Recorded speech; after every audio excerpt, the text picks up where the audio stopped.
అందరికీ నమస్కారం. ఈ విశ్లేషణకు స్వాగతం.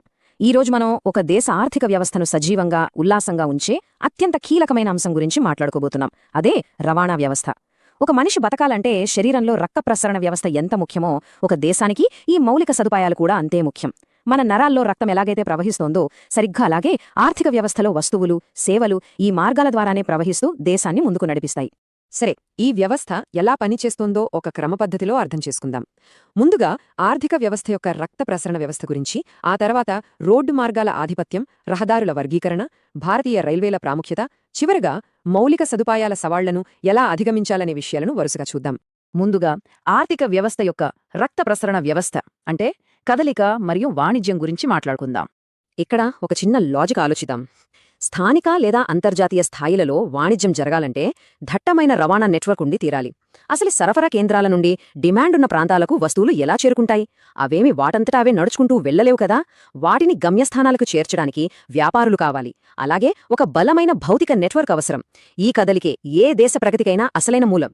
రవాణా అనగానే ప్రధానంగా 3 రంగాలు గుర్తుకొస్తాయి. అవే భూమి, నీరు మరియు వాయుమార్గాలు. ఆధునిక కాలంలో ఈ వేగవంతమైన రవాణా, కమ్యూనికేషన్ వ్యవస్థల వల్ల మన ప్రపంచమంతా ఒక పెద్ద గ్రామంగా మారిపోయింది.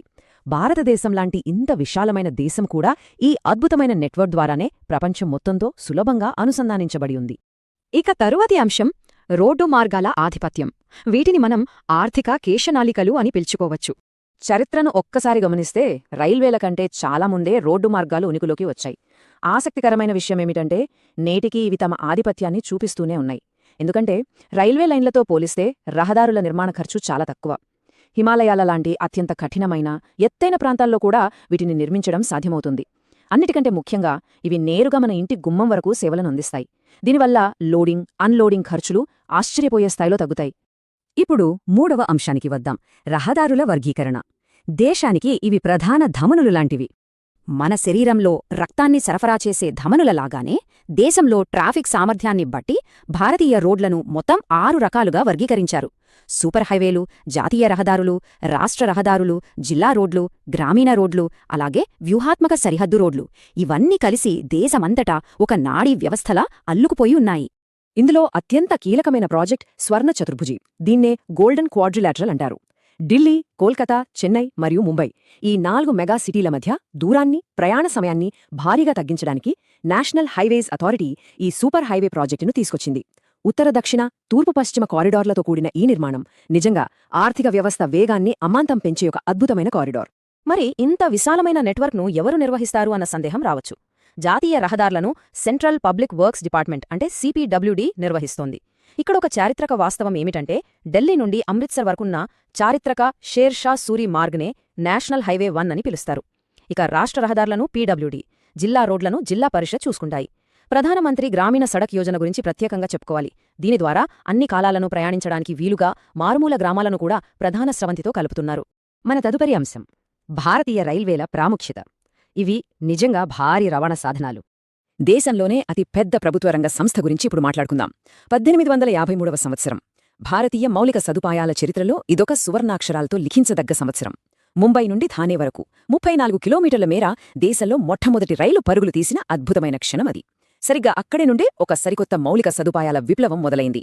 150 ఏళ్లకు పైగా సుదీర్ఘ చరిత్ర ఉన్న ఈ వ్యవస్థ ఇప్పుడు ఏ స్థాయిలో ఉందో ఆలోచిస్తే ఎవరికైనా ఆశ్చర్యం కలుగుతుంది. 7,000 పైగా స్టేషన్లు, 63,000 కిలోమీటర్ల రూట్ నెట్వర్క్, 2 లక్షలకు పైగా వ్యాగన్లు. అద్భుతం కదా. ఇది కేవలం ఒక రవాణా సాధనం మాత్రమే కాదు, పరిశ్రమలను, వ్యవసాయాన్ని పరుగులు పెట్టిస్తూ దేశ ఆర్థిక జీవితాన్ని ఏకం చేసే ఒక మహాశక్తి. ఇక మన చివరి విభాగానికి వద్దాం. మౌలిక సదుపాయాల సవాళ్లను అధిగమించడం, అలాగే వ్యవస్థలో ఉన్న అడ్డంకులు. మనకు ఇంత గొప్ప రవాణా వ్యవస్థ ఉన్నప్పటికీ భౌగోళిక పరిస్థితుల వల్ల కొన్ని తీవ్రమైన అసమానతలు కనిపిస్తాయి. అసలు ఈ రోడ్డు సాంద్రత అంటే ఏమిటంటే ప్రతి 100 చదరపు కిలోమీటర్లకు ఉండే రోడ్డు పొడవు. జమ్మూ కాశ్మీర్లో ఇది కేవలం 10 కిలోమీటర్లు మాత్రమే ఉంటే కేరళలో ఏకంగా 375 కిలోమీటర్లుంది. జాతీయ సగటు 75 కిలోమీటర్లు. భౌగోళిక పరిస్థితులు మౌలిక సదుపాయాల విస్తరణను ఎలా శాసిస్తాయో ఈ గణాంకాలు చాలా స్పష్టంగా చెప్తున్నాయి. సవాళ్లు అంతటితో అయిపోలేదు. మన దేశంలో సగానికి పైగా రహదారులు ఇంకా మట్టి రోడ్లుగానే ఉన్నాయి. వర్షాకాలం వచ్చిందంటే చాలు ఇవి పూర్తిగా బురదమయమై రాకపోకలకు పనికిరాకుండా పోతాయి. దీనికి తోడు నగరాల్లో విపరీతమైన ట్రాఫిక్ రద్దీ, పాతబడిపోయిన ఇరుకైన వంతెనలు, ఇవన్నీ మన ఆర్థిక వేగానికి బలమైన బ్రేకులు వేస్తున్న అడ్డంకులుగా మిగిలిపోయాయి. అయితే ఈ ప్రకృతి విసిరే సవాళ్లను జయించే ప్రయత్నాలు నిరంతరం జరుగుతూనే ఉన్నాయి. 1960లో స్థాపించబడిన బార్డర్ రోడ్స్ ఆర్గనైజేషన్ చేసే కృషి నిజంగా అమోఘం. దేశ ఉత్తర, ఈశాన్య సరిహద్దుల్లో మంచును, కఠినమైన పర్వతాలను చీల్చుకుంటూ వారు నిర్వహిస్తున్న రహదారులు ఆయా మారుమూల ప్రాంతాల ఆర్థిక, వ్యూహాత్మక అభివృద్ధికి ప్రాణవాయువు అందిస్తున్నాయి. ఇక రైల్వేల విషయానికి వస్తే సవాళ్లు ఇంకో స్థాయిలో ఉంటాయి. విశాలమైన నదీ మైదానాలపై వంతెనలు నిర్మించడం, హిమాలయాలు, ఇసుక ఎడారులు, చిత్తడి నేలల్లో ట్రాక్లు వేయడం అత్యంత కష్టమైన పని. ముఖ్యంగా పశ్చిమ తీరంలో ఆర్థికంగా ఎంతో కీలకమైన కొంకణ్ మార్గంలో కొండచర్యలు విరిగిపడటం, ట్రాక్లు కుంగిపోవడం లాంటి సమస్యలు రవాణాకు తరచుగా ఆటంకాలు కలిగిస్తూ ఉంటాయి. కేవలం భౌగోళిక సవాళ్లు మాత్రమే కాదు, ఉద్దేశపూర్వకంగా సృష్టించుకునే సమస్యలు కూడా తక్కువేం కాదు.